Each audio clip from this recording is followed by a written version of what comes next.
Hello, everyone, and welcome back. We've had a bit of a break for the last couple of weeks. I got to spend some time with family. Family came to visit me. I went on vacation with my husband. I went to visit some family. And so it was just really refreshing and renewing to spend all of that time out in nature and with my family. But I'm definitely ready to get back into painting again. As I'm filming this, northern Minnesota is on fire, so the air quality isn't the greatest today. If you hear a fan in the background, it's just my air purifier working overtime to prevent me from sounding like a smoker. And, added bonus, it keeps my paint studio a little cooler today.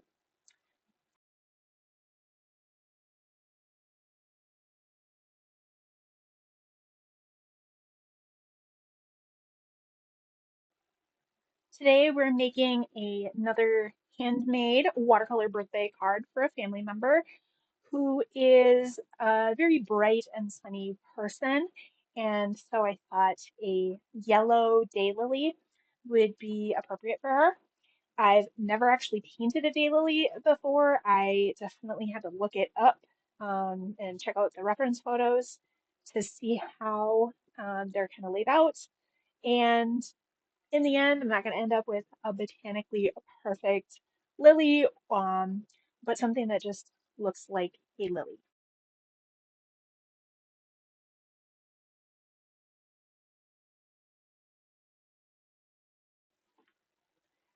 So as I look at the reference photos, I can see that the flower is made of three main petals in the front and then three petals layered behind them.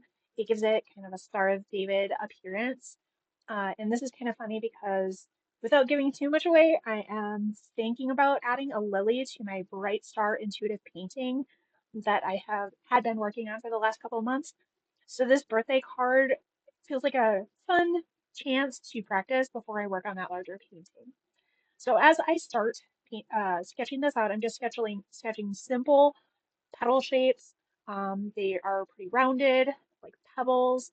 The first sketch is just to get the idea of what this flower feels like.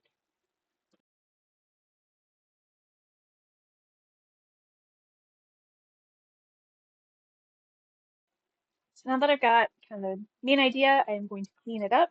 In the center of the flower, I'm going to add the pollen and stamen, or at least my version, what I kind of think based on multiple reference photos.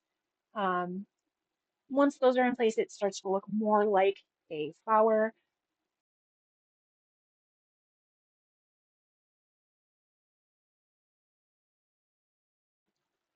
As I'm doing this voiceover, I am kind of chuckling at how tough it is to get back into recording videos after taking just a 2 week break from it.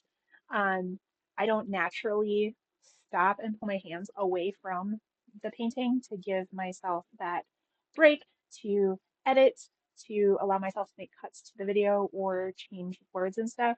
And so it's making me chuckle as I'm doing this voiceover, just to be back in to making videos, and it does really bring me joy.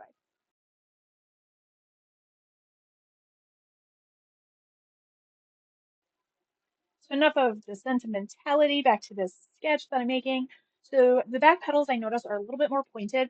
So what I'm doing is I'm actually messing them up to hide the imperfections. It adds a little bit of depth to the flower.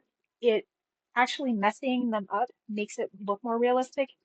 I am, I can be a little bit of an impressionistic painter, and so this is helping with that.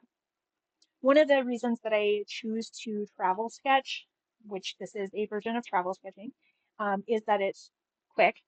This video, I think, took me maybe 12 minutes start to finish, and it's incredibly forgiving. Most people can look at a travel sketch to kind of get that glimpse, that idea, and it does not require perfection, which I think is really helpful for a lot of people who start to get into art.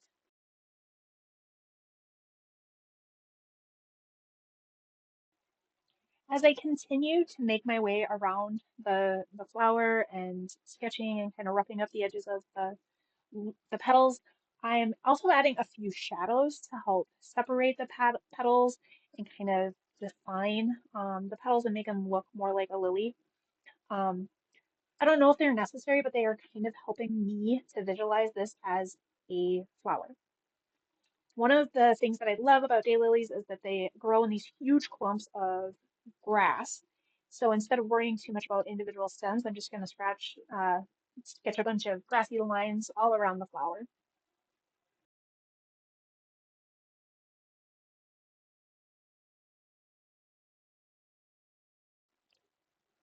So I'm just putting some finishing touches up on the lily with the marker and adding the shadows, darkening them up a little bit. As I start to move into the painting side of things, I do notice that the center is definitely more of a dark orange. I don't really have orange in my colored pencils, but I do have a red. So my plan is to make that definitely a combination of the yellow and the red. And I'm just basically gonna roll with it and see what I can get.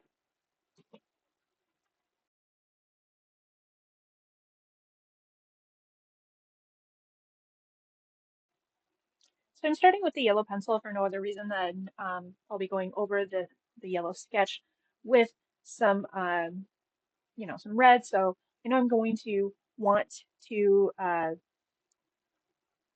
go over that, and I don't want the red to get into my yellow.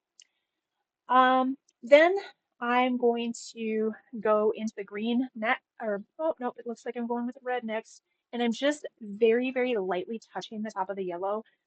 Again, my goal is to add some shadowing, some variation, and just a little bit of orange. So that's it. That's all I'm trying. And then the last thing is the grass. And again, the same way that I use the pen, I just kind of make it really messy to get the clumpy, grassy feeling that daylilies have.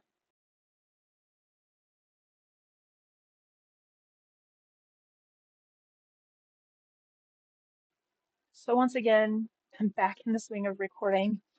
I got up to grab some water and I took a look at the camera and realized it was way out of focus. So here's me adjusting the focus on the camera.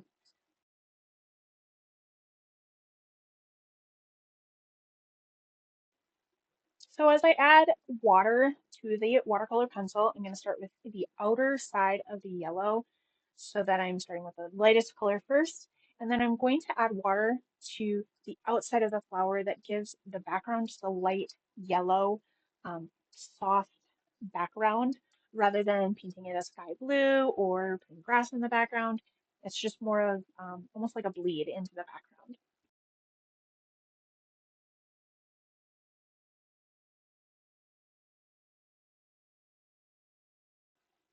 Next, I'm going to add tons and tons of water to the green grass so everything blends together. It gives a little bit of a light green background. We still got the black pencil markings, and then we've also got the green pencil markings. So it just really feels like a nice grassy area, but lots and lots of water to fill this whole part of the canvas and get everything to blend.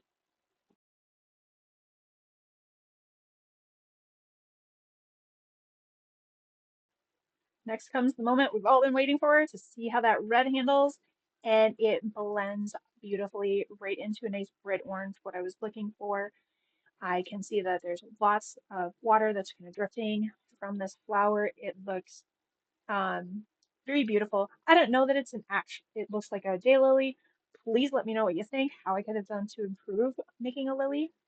I do think this turned into a cheerful birthday card, and I hope that it brightens the person whose birthday this is. I hope it brightened her day, and I hope that in the same way that she brightens my day. If you like the watercolor tutorials, handmade birthday cards, flower painting, or just relaxing art videos, don't forget to like and subscribe. Thank you so much for watching as I get back into the swing of recording, and we'll see you next week.